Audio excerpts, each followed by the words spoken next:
दोस्तों स्वागत है एक बार फिर आपका मेरे channel law for all purpose पे। 220 एक से अधिक अपराधों के लिए विचारणा। नंबर 1 क्लॉज 1 में यदि परस्पर संबद्ध ऐसे कार्यों के जिनसे एक ही संभ्यावार बनता है, एक क्रम में एक से अधिक अपराध एक ही व्यक्ति द्वारा किए गए हैं, तो ऐसे प्रत्येक अपराध के लिए एक ही विचारण में उस पर आरोप लगाया जा सकता है और उसका विचारण किया जा सकता है। ठीक है, और एक ही संभ्यावार बनता है, एक ही क्रम में एक से अधिक अपराध करता जाता है, तो ऐसे प्रत्येक अपराध के लिए विचारण उसका किया जाएगा। तो एक ही बार में उसका विचारण कर लिया जाएगा एक ही विचारण में।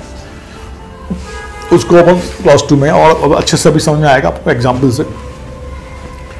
अब क्लॉज 2 कह रहा है, जब धारा 212 की उपधारा 2 में या धारा 219 की उपधारा 1 में उपबंधित रूप में आपराधिक न्यास भंग या बेईमानी से संपत्ति के दुर्प्रयोग के एक या अधिक अपराधों से आरोपित किसी व्यक्ति पर उस अपराध या अपराधों के लिए के किए जाने को सुकर बनाने या छिपाने के प्रयोजन से लेखाओं के मिथ्याकरण के या अधिक अपराधों का अभियोग है, तब उस पर ऐसे प्रत्येक अपराध के लिए एक ही विचारण में आरोप लगाया जा सकता है और विचारण किया जा सकता है। मतलब एक ही क्रम में किए गए अपराधों के लिए विचारण एक साथ किया जा सकता है। क्लॉज 3 यदि अपकथित कार्यों में तत्समय प्रवृत्त किसी विधि की जिससे अपराध परिभाषित दंडनीय हो, 2 या अधिक पृथक परिभाषाओं में आने वाले अपराध बनते हैं, तो जिस व्यक्ति पर उन्हें करने का अभियोग है उस पर ऐसे अपराधों में से प्रत्येक के लिए एक ही विचारण में आरोप लगाया जा सकता है और विचारण किया जा सकता है। तत्समय प्रवृत्त किसी विधि में जिसमें अपराध परिभाषित दंडनीय हो, 2 या अधिक पृथक परिभाषाओं में आने वाले अपराध है जिस पर उन्हें करने का अभियोग है, तो उन्होंने कहा ऐसे अपराधों में से प्रत्येक के लिए एक ही विचारण में, दोनों अपराधों के लिए जो अलग अलग परिभाषाओं पर एक में ही लेके और विचारण किया जा सकता है। क्लॉज 4 यदि कोई कार्य जिनमें से एक या एक से अधिक से स्वयं अपराध बनते हैं मिलकर भिन्न अपराध बनाते हैं, तो ऐसे कार्यों से मिलकर बने अपराध के लिए और ऐसे कार्यों में से किसी एक या अधिक बने अपराध के लिए अभियुक्त व्यक्ति पर एक ही विचारण में आरोप लगाया जा सकता है और विचारण किया जा सकता है। क्लॉज 5 इस धारा की कोई बात भारतीय दंड संहिता 1845 की धारा 71 पर प्रभाव नहीं डालेगी। धारा 71 में क्या है? सेक्शन 71 ऑफ आईपीसी कई अपराधों से मिलकर बने अपराध के लिए दंड की अवधि, मतलब कई अपराधों से मिलकर बना अपराध, कोई एक अपराध है उसमें जो अन्य भी बातें हो रही हैं, अन्य भागों से जिनसे मिलकर बनना, वो हर एक भाग भी अपराध है। तो महाअपराधी अपने ऐसे अपराधों में से एक से अधिक दंड से दंडित ना किया जाएगा, ऐसा आईपीसी कह रही है। उसको अपन आगे समझते हैं। जहाँ की कोई बात अपराधों को परिभाषित दंडित करने वाली किसी तत्समय प्रवृत्त विधि की 2 या अधिक पृथक परिभाषाओं में आने वाला अपराध है, अथवा जहाँ की कई कार्य जिनमें से स्वयं एक से या स्वयं एकाधिक से अपराध घटित होता है मिलकर भिन्न अपराध घटित करते हैं, वहाँ अपराधी को उससे गुरुत्तर दंड से दंडित न किया जाएगा जो ऐसे अपराधों में से किसी भी एक के लिए वह न्यायालय जो उसका विचारण करे उसे दंड दे सकता हो। अब इसको हम ज़्यादा अच्छे से समझ सकते हैं एग्जाम्पल के माध्यम से। का पर या लाठी से 50 प्रहार करता है, मतलब एक लाठी से वो 50 प्रहार कर रहा है। यहाँ हो सकता है कि का ने संपूर्ण मारपीट द्वारा उन प्रहारों में से हर एक प्रहार द्वारा भी जिनसे वह संपूर्ण मारपीट कथित है या कि स्वेच्छा उपपत्ति कारित करने का अपराध किया हो, मतलब हर एक बार स्वेच्छा उपपत्ति कारित हो रही है, हो सकती है, हो ही रही है। यदि का हर प्रहार के लिए दंडित होता है, मतलब हर एक प्रहार में उसके सार्वोपत्ति होती है, और साधारण उपपत्ति के लिए दंड कितना, 1 वर्ष तक का कारावास। तो ऐसे तो उसने 50 डंडे मारे हैं तो 50 वर्ष तक का कारावास मिलना चाहिए, ऐसा नहीं होगा। किंतु वह संपूर्ण मारपीट के लिए केवल एक ही दंड से दंडित किया जाएगा। वहीं अब खा है, किंतु यदि उस समय जब का या को पीट रहा है माँ हस्तक्षेप करता है, यहाँ बीच में आ गया माँ, और का माँ पर सासह प्रहार कर देता है, तो यहाँ माँ पर किया गया प्रहार उस कार्य का भाग नहीं है जिसके द्वारा काया को स्वेच्छोपति कार्य करता है। इसलिए काया को स्वेच्छोपति कार्य करने के लिए उपपत्ति के दंड से अलग और माँ पर किए गए प्रहार के लिए उपपत्ति के दंड से अलग दंडित किया जाएगा। भारतीय दंड संहिता 1860 की 45 की धारा 71 पर प्रभाव नहीं डालेगी, मतलब 71 जैसे उसको टैकल कर रहा था वैसा ही करता रहेगा। 220 एक से अधिक अपराधों के लिए विचारण, भले ही विचारण हो लेकिन वहाँ पर दंड की मात्रा जो है एक ही किस्म के एक ही अपराध में यदि वो अपराध बार बार किया गया है और प्रत्येक उसका जो शीर्ष है अपने आप में एक आरोप उतना अपराध रखता है जितना कि जैसे सेक्शन 323 के अंतर्गत 323 के अंतर्गत लाठी से प्रहार हो रहा है। हर एक लाठी का प्रहार अपने आप साधारण उपपत्ति है। तो वैसे यहाँ पे कहा गया है, तो उसको उसमें से एक दंड दिया जाएगा और सेक्शन 71 पे सेक्शन 220 ऑफ CRPC का असर नहीं पड़ेगा। वहाँ पे अब अपन इसमें से एक एग्जाम्पल देख लेते हैं, उदाहरण देख लेते हैं दृष्टांत के अंतर्गत। एक व्यक्ति खा को जो विधिपूर्ण अभिरक्षा में छुड़ाता है और ऐसा करने में कांस्टेबल का को जिसकी अभिरक्षा में खा है घोर उपधिकारित करता है। कापाधन भारतीय दंड संहिता 1860 का 45 की धारा 225 और 333 के अधीन अपराधों के लिए आरोप लगाया जा सकेगा और वह दोष सिद्ध किया जा सकेगा। मतलब 225 IPC और 330 इनको भी अपन यदि चाहें तो वहाँ जाके IPC में देख सकते हैं। तो अपन इसको अभी नहीं देख रहे हैं, अलग बहुत लंबा वैसे वीडियो हो रहा है अपना, अपन इनको आप देख लीजिएगा 225 और 333 के अंतर्गत, क्योंकि यहाँ पे एक तो आप विधिपूर्ण अभिरक्षा में छुड़ा रहा है वो, है ना, और दूसरा कांस्टेबल में भी अटैक कर रहा है, तो वो दोनों ही अलग अलग हो जाएंगे।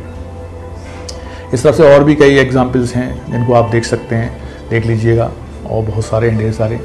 यहाँ पे उपधारा 3 के दृष्टांत भी दे रखे हैं। उपधारा मतलब उपधाराओं जो सेक्शन 220 है उसकी अलग अलग उपधाराओं के लिए अलग अलग दृष्टांत ढेर सारे दे रखे हैं, तो उनको आप देखेंगे। इसमें से अभी अपने उपधारा यहाँ पे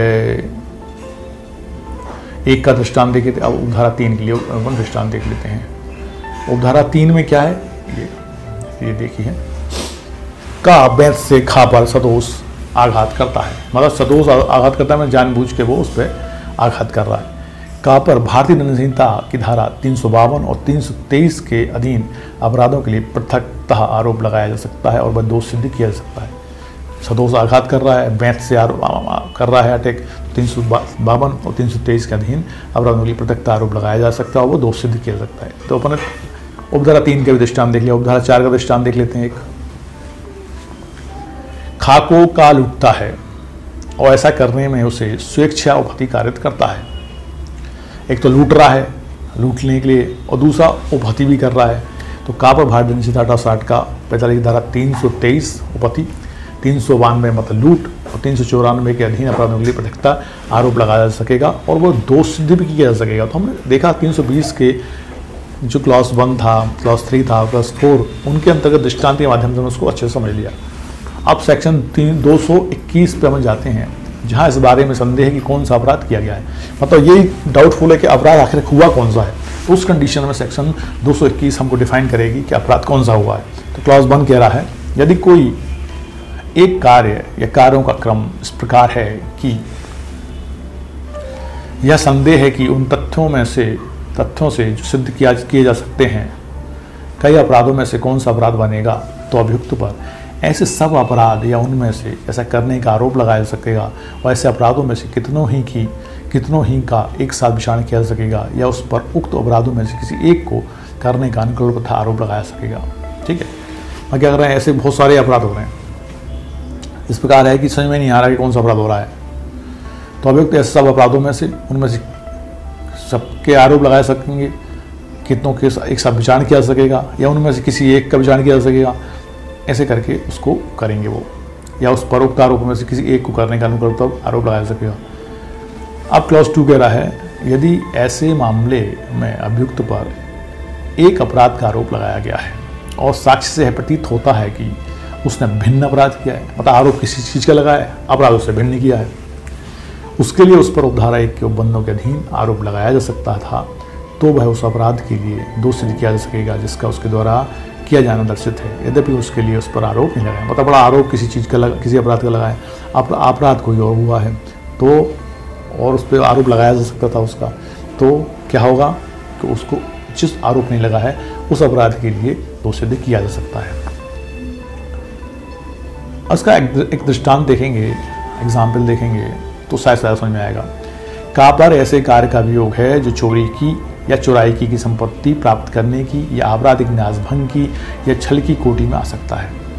उस पर चोरी करने, चुराई संपत्ति प्राप्त करने, आपराधिक न्यासभंग करने और छल करने का आरोप लगाया जा सकेगा, अथवा उस पर चोरी करने का या चोरी की संपत्ति प्राप्त करने का या आपराधिक न्यासभंग करने का या छल करने का आरोप लगाया जा सकेगा। ठीक है, मतलब ये आरोप क्या क्या उसके ऊपर आरोप है, चोरी की संपत्ति रखना, आपराधिक न्यासभंग करना, तो तीनों में से किसी एक का आरोप लगाया जा सकता है, तीनों के आरोप लगाए जा सकते हैं।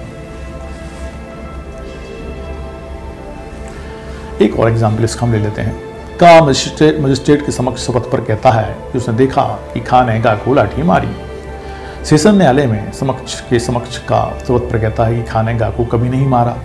यद्यपि यह साबित नहीं किया जा सकता कि इन दो परस्पर विरोधी कथनों में से कौन सा मिथ्या है, तथापि का पर साहस मिथ्या साक्ष्य देने के लिए अनकल्पित आरोप लगाया जा सकेगा और वह दोष सिद्ध किया जा सकता है। का मजिस्ट्रेट समक्ष शपथ पर कहता है कि उसने खां ने गा को लाठी मारी, और वहीं सेशन न्यायालय के समक्ष कहता है खां ने गा को लाठी नहीं मारी। मतलब दो विरोधी कथन उसने कहे हैं दो अलग अलग न्यायालयों में, तो दोनों पे उसके लिए अनकल्पित आरोप लगाया जा सकेगा और दोष सिद्ध किया जा सकता है कि उसने मिथ्या साक्ष्य दिया है।